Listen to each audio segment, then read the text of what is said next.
What is good, people? Welcome back to the channel. KG is back. It's time for a new edition of Transfer Talk. We're going to get into new investment made into Leeds United ahead of the summer transfer window. Manor Solomon agent speaks, left back talk, and Angel Gomes as well. But before I do, please like the video. It's free to do, helps out the channel immensely. So if you do that, thank you in advance. And big up to all members of the channel. Thank you for that support. It really does mean a lot. If you want to become a member of the channel, the link is in the description. So getting into this one straight away. It was announced yesterday that Leeds United are set for a £120 million boost ahead of the summer transfer window as new shares have been issued.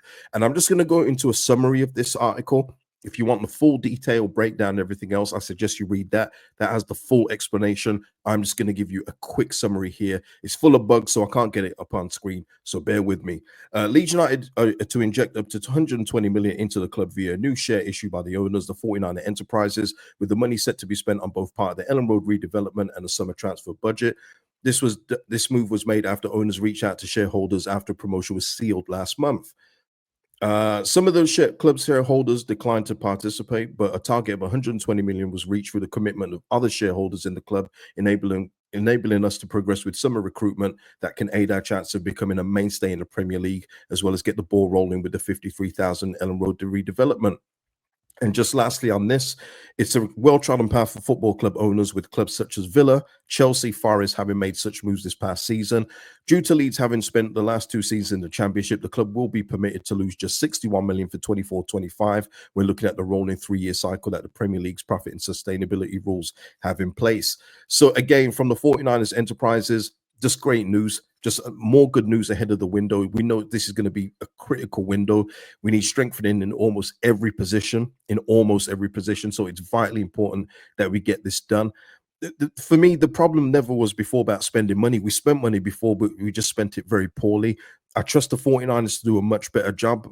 That's all we can hope for. But again, this is just welcome news. I can already see what some people are going to ask. It doesn't mean that we've only got 120 million to spend. So let me just say that here. But if you want a full detailed breakdown of what it means, I would suggest you read the article. But from my point of view, just great news and more great moves from the 49ers Enterprises behind the scenes. Just shows you how well we've been run. You know, usually we're set for like a bad article about what owners are going to do. These guys have just been doing things quietly and just sufficiently behind the scenes, and long may it continue. But will any of the funds go towards Manor Solomon? We've been talking about Manor Solomon and the interest for Marseille. Well, that is done. Okay, outright no. And I'm just going to read some of the quotes from his agent. Again, it's on a site where pop-ups are crazy, so bear with me. De Zerbi sent a message to Manor, but he told him that he could not play for Marseille for political reasons. It's difficult to play in another league when you've had a taste of the Premier League. Manor is having a great time at Leeds, but he's under contract with Spurs. He likes the Premier League, but in football, you never know. It all depends on what Daniel Levy wants to do. Manor likes English football and he'll prefer the Premier League, but in football, you never know what might happen. So there we have it. And listen, just before I continue, please, no political messages in the chat, no interest, and they will just be removed. So don't, save yourself some time as well. But Manor Solomon outright saying no to Marseille and his preference being the Premier League makes sense. That was kind of his same thing last summer. He literally had a chance to move to, I think it was Ajax, and he said, no, I'm going to go to the Championship with Leeds on the advice of his partner, who was obviously advised him very correctly. But what I was saying with this one, it probably does mean that Leeds United is still in the race, but there are other Premier League teams involved. And Manor could be just be waiting for the season to end. He could be waiting for tomorrow's Europa League game, Spurs and Man United, because apparently even if Spurs win it, it could be that Ange's sacked. He might see himself having a future at Tottenham. And if Tottenham win that and get into the Champions League, why would he leave, especially if a new manager fancies him? He could also be looking around for the rest of the Premier League and see where teams finish. Some teams that finish in European places may have an interest in him. And Manor's taking advantage of the stock that he's built from his time at Leeds. And listen, it was a two-way thing. I know some people are saying, and I've read this one a lot, we got him fit, we should be his first choice. I highly disagree with that. It was a mutual thing, and we both got benefit from it. He got his fitness up and his stock back up, and we got promotion. It was a mutually beneficial relationship in that way, and he doesn't owe us anything. It was no obligation with the option. It was no obligation to buy. There was nothing there. It was a straight up loan. And even Manor Solomon in his goodbye message was saying he didn't even know what his football career was going to look like this time last summer. So it shows you the strides that he's built and the equity that he's built back up, where other teams are interested in getting him. And like I say, if he doesn't choose Leeds United, so be it. We move on to other options. But also as well, if he is to sign for Leeds United, it does make you think what will happen to either Nanto or Ramazani. I find it very difficult to believe that everyone's going to be happy with the kind of game time that they got last season in the Prem. Just don't see it happening. So it's going to be an interesting one to keep an eye on. I still think that for the price point that you could get him for, it would be a good deal. I think it was between like 15 to 17 million. I think that is a pretty good deal, but it's all dependent. There's things in the article saying that it's all dependent on if Leeds survive, we pay an add-on upon survival of Premier League. I love that. I always say with those kind of add-ons, it means you've hit your goals. But look, it's going to be interesting one to see how this plays out. There's a lot of moving parts with this one. And just quickly as well on his agent not coming out and saying he only wants Leeds United. An agent shouldn't do that. And unless it's like Real Madrid or one of those kind of clubs, an agent needs to keep his client as open as possible to all possibilities. He could, there's a chance he could go somewhere like Brighton. You know what I mean? That you just never know. So it's one we'll keep an eye on, and we'll report back if there's any further developments. But what we can say is that Marseille is completely off the table. A new club has come in for Junior Firpo. We know that we've put in a contract offer for Junior Firpo to stay. He does have, I think, around 7 other offers, maybe not including this one. Maybe this makes it 8. But according to reports in Italy, Lazio are interested.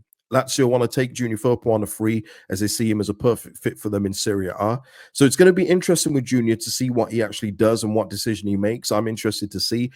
We was talking on yesterday's live stream video about us offering him and Byram new contracts. It's like, for me, I would overhaul the left back position completely. I would get in 2 new left backs. That's talking from an idealistic football fan point, not looking at the finances. But I don't think it has to be too expensive either to do those 2 positions. But yeah, it's going to be interesting to see what Junior does if he's going to take up a new challenge, like with Manor Solomon. Junior Firpo's rebuilt his stock up. It probably hasn't been this high since his Barcelona days. So he's going to take advantage of that, and he's got all the right in the world to do so. Yeah, again, he did his part in getting us up. He's well within his rights to negotiate with other clubs. No problem with that. But it's going to be interesting to see where he ends up. And again, when there's more developments on that one, we'll talk about that. Left back incoming. A few viewers mentioned this yesterday with Tsimikas. I have not seen one credible report at this point where I'm recording this video to say that we've agreed any terms with Tsimikas. So until that happens, there's no point discussing it in that way. A couple of you messaged me on IG yesterday, and shout out to you talking about he was dog doo-doo against Brighton. All I'll say with that, because he was, I'm not going to deny that. But if that's your first Liverpool game you've caught in a while, they've been like this since they won the league. You know, they've pretty much been on the beach, no pun intended, at the Brighton one, but they've been on the beach since they won the league, and that kind of complacency does happen. What I'll say is that you can't judge it off one game.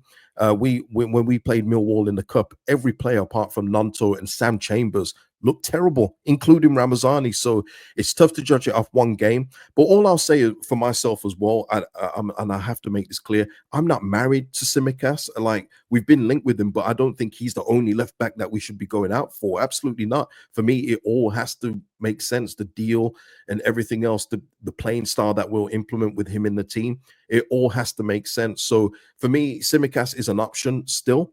But there's no further developments on that. There's been no contract agreed with him, personal terms agreed. If we're going after left backs, I mean, if you're talking idealistically again, I would love Nathaniel Brown, but that's not going to happen. Frankfurt have just made the Champions League. You know, he's looking to become an established German international, so he's probably not going to leave Germany at this point of his career. But he would be a first choice. But someone else I've mentioned on this channel who is attainable, it's Maxim De Cuyper. And the interesting wrinkle in this one with Maxim De Cuyper is he's got interest from Arsenal, but more so Bournemouth, who are going to possibly move Kirkes to Liverpool, who's going to be replacing Tsimikas. It's a whole little circle of life here, like the Lion King kind of thing, you know what I mean? But it's all mad, like with Maxim De Cuyper, because he is the essential one for me. And the price point for Tsimikas, I think I saw 20 million. I would much prefer Maxim De Cuyper, who's probably going to cost around that himself, but he's just a more complete left back. Tsimikas is still a good 2-way defender, but for me, De Cuyper has just got that extra something to him. And let's just say we don't make Europe in the next 2 years, he can be sold on for an even bigger price, much like Bournemouth are doing with Kirkes right now. So if Leeds United could get in the Maxim De Cuyper chat, I'd absolutely love that. That would be my ultimate first choice, just outright. That's just me saying that. But yeah, we'll see if there's any developments with Tsimikas in due time. Another one you guys mentioned is Angel Gomes, who did announce that he's going to leave Lille on a free transfer this summer. I think he's 24 now. Angel Gomes, former Manchester United graduate, good player. He is a good player. I think inconsistency hits him a fair bit though, in terms of sometimes he can look unbelievable on the ball, other times he goes missing. You know, that's part of course for a few midfielders in today's football. But yeah, on a free transfer, it's one of those where you go, if the price is right and everything else, you should be in the conversation for it. The only thing that I think is going against us is I think he's probably preferring to move down south. I think West Ham is probably a more likely landing option for him, maybe Fulham as well. I think he's going to head back down south when he returns to England. But absolutely, if the wages are fine, and he's a midfield option where we've been talking about, like Joe Willock, Jacob Ramsey, and all these guys. If you can get someone on a free transfer, you know, signing on fees and all that, then sure. But I just feel like his destination is headed down south, in my opinion. But listen, people, we talked about Promise David on yesterday's video. Leeds United interested in him for around 16.8 million. So if you didn't see that one, go back and check out that live stream from yesterday. But that will do it for this video. I hope you've enjoyed it. Like I say, like the video on your way out, and I'll see you in the next one. Peace out.